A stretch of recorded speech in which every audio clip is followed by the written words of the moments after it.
Hello friends, welcome back to Heartscape's Urban Homestead, where we're growing gardens and growing community to be rooted, to be spacious, to be connected, and to remember ourselves. My name is Michaela. Welcome back to the homestead.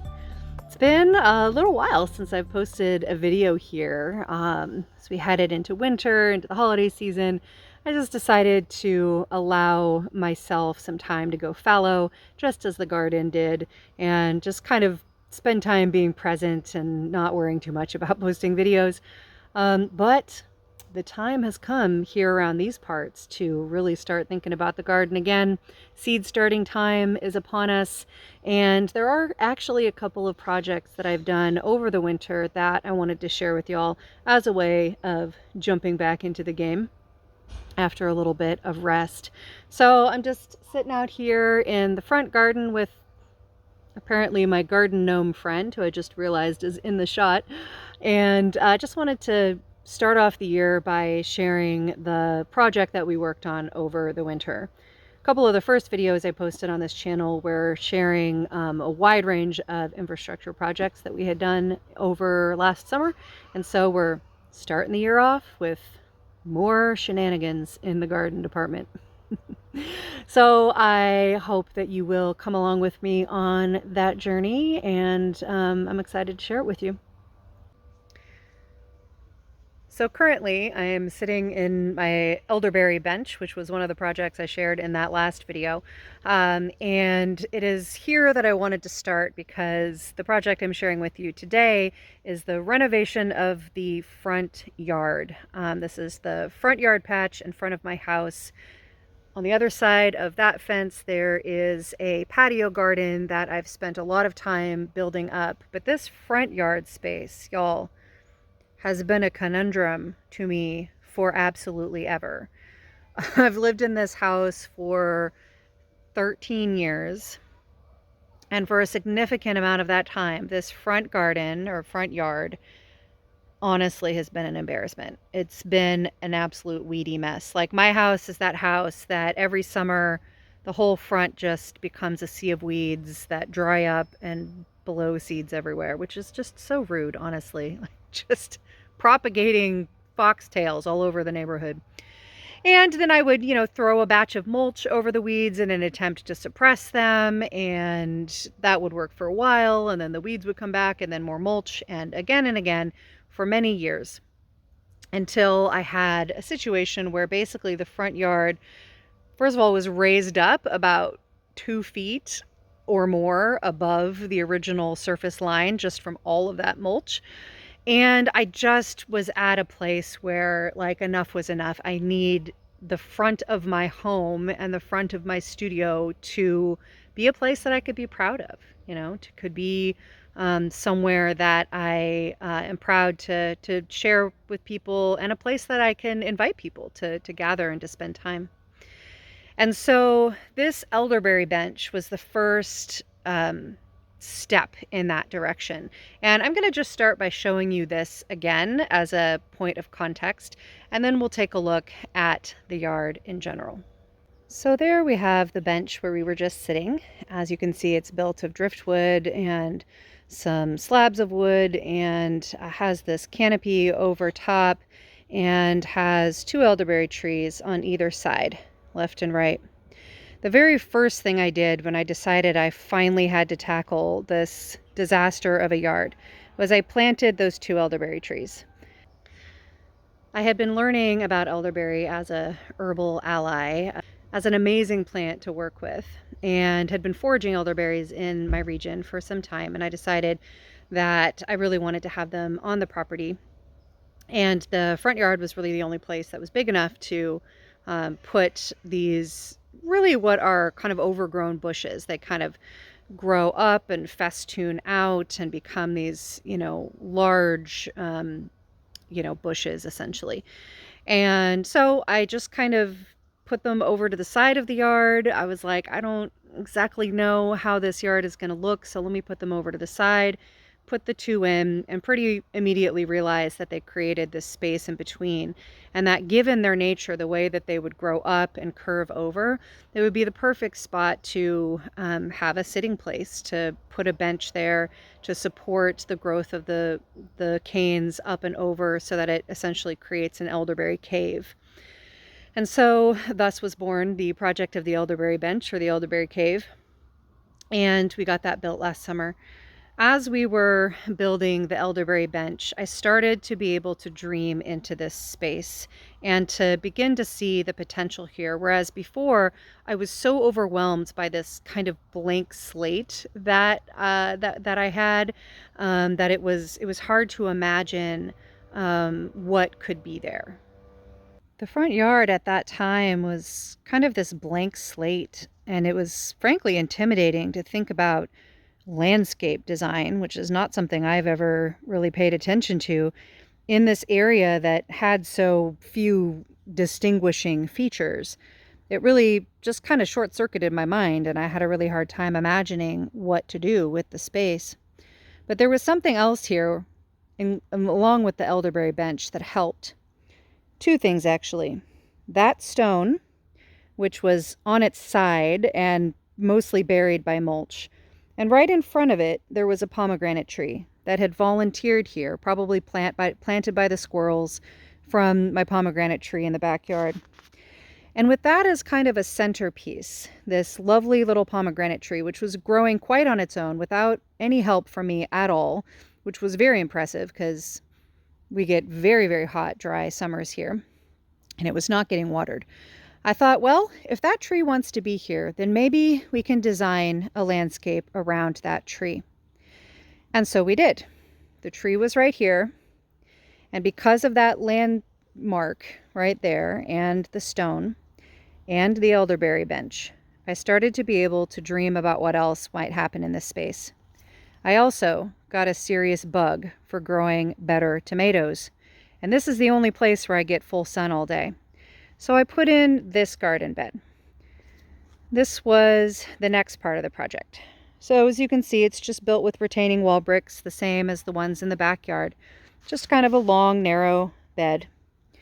And I put up a rather ugly trellis that has now been replaced. And I grew tomatoes there for a couple of summers, and it worked pretty well. So then we had the elderberries, the bench, the pomegranate tree, which you'll notice is not there anymore. We'll get to that. And we had this garden bed. So with those three things in place, I could begin dreaming of the rest of it. And what I realized pretty quickly as the pomegranate grew and as my imagination started to work with the space is that that pomegranate tree was not actually going to work. Because a pomegranate also festoons and spreads and becomes very wide, and was going to basically end up taking up the entire center of this front yard if I let it grow. And so, as much as I hated to do it, because I so appreciated the tenacity of this tree, and its willingness to just grow and make fruit for me without any intervention from me, I had to come to the realization that it had to go. But one thing that that pomegranate did do before I took it out was allow me to imagine the paths that clearly wanted to be here. I began to imagine these three paths that came in from the street, curved around to the elderberry bench, that came in front of the pomegranate tree and led towards my house, and that looped around the back of the pomegranate and the stones along the fence line where there could be plants. And so this kind of triangular form of paths took shape in my imagination. And after the pomegranate was removed, we began working with these slate pieces to create these paths.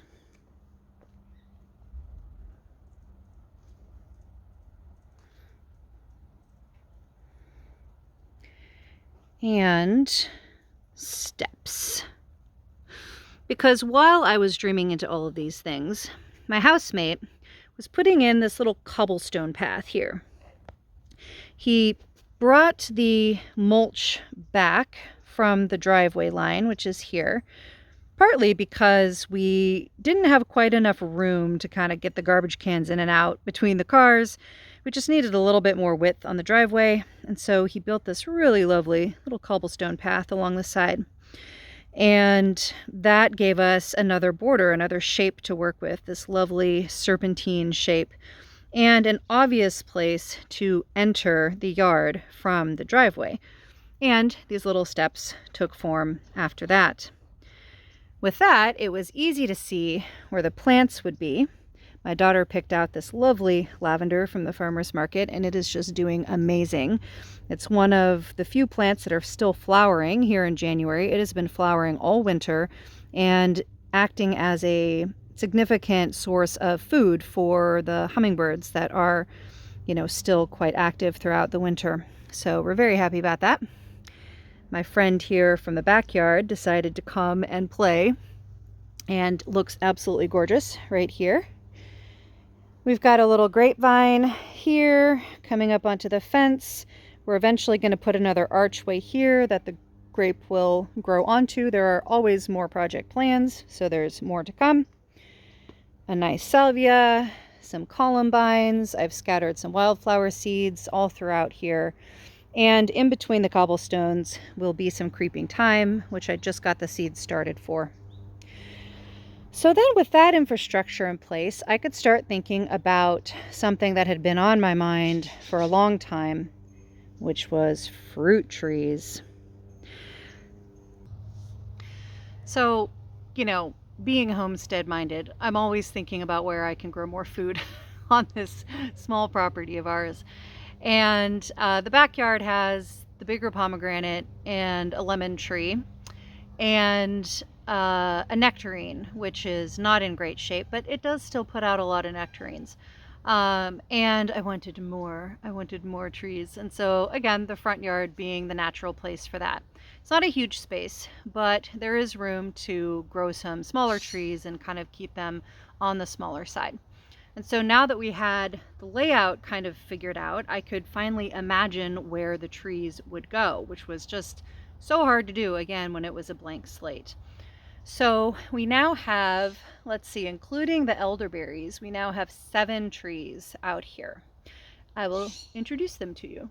So starting from the path, on the right here, this is a dwarf nectarine. And on the left is a dwarf peach. It is really still a very tiny little tree. It's so little. And I did, I think, a pretty good job pruning it over the winter. It was like a Dr. Seuss tree with all of these little branches and just poofs of leaves. I've gotten it pruned back to 3 main branches, and we'll see how it goes from there. So a dwarf peach, a dwarf nectarine. And if we keep moving along the path, we have this plum. Now this plum I have been a little bit uncertain how to prune. It is a weird shape. Kind of wish I had picked a different one. It's got these 2 really big branches at the bottom. It had a few branches in the middle that literally just came out and went straight up. So I took a couple of those off, and then it's got this cluster of branches at the top. And I am just not certain what to do about this tree. I do need to encourage it to stay on the smaller side because it's right up against the fence. I don't know if I should take off those 2 branches, which are its best branches. They're in the best shape. They're the best angle, but they're like way down there. I just don't know. I'm feel inclined to kind of just top it like right here and let these branches become the main branches and maybe leave these ones on the bottom. I don't know. If y'all have any suggestions on pruning a plum tree to be relatively small and kind of spread outward instead of upward and to deal with this weird branch situation, I would welcome your input because I'm new to fruit tree pruning. But at any rate, lovely little plum tree. Then if we move around to the right, we have our friends the elderberries again, 1 and 2. And coming around to the front of the yard, we have 2 apple trees. This is a Braeburn apple and a Fuji. So my region here in the Sacramento Valley is incredibly hot and dry, as I have mentioned. Not a great region for apples. They prefer a cooler, more moist climate. So there's only a handful of varieties that actually grow well here, especially for a home gardener who's not going to necessarily have a sophisticated gardening structure or watering structure. So Brayburn and Fuji are two varieties that do okay here. So fingers crossed, they will be happy campers growing here. And that brings me to kind of the next stages of the project, getting an actual irrigation system in here, which I have never had. I've probably complained about this on previous videos.